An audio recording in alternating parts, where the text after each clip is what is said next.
राज्यभरात आज तिथीनुसार शिवजयंती साजरी। विलेपार्लेमध्ये उद्धव ठाकरेंकडून शिवरायांना अभिवादन, तर दादरच्या शिवाजी पार्कमधील सोहळ्याला राज ठाकरे उपस्थित।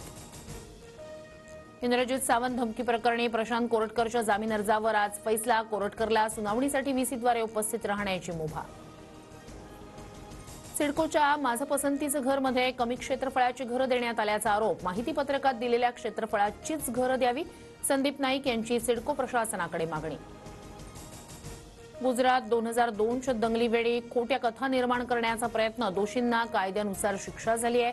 गुजरात दंगल प्रकरणावर मोदींकडून प्रथमच भाष्य।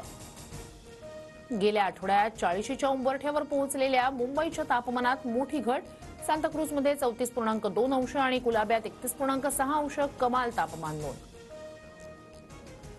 पुणे शहरासह जिल्ह्यात तापमानात किरकोळ घट, तापमान 40 वरून 39 अंशांवर उकाडा मात्र कायम। विदर्भात पुढील 2 दिवस उष्णतेची लाट कायम राहण्याचा अंदाज।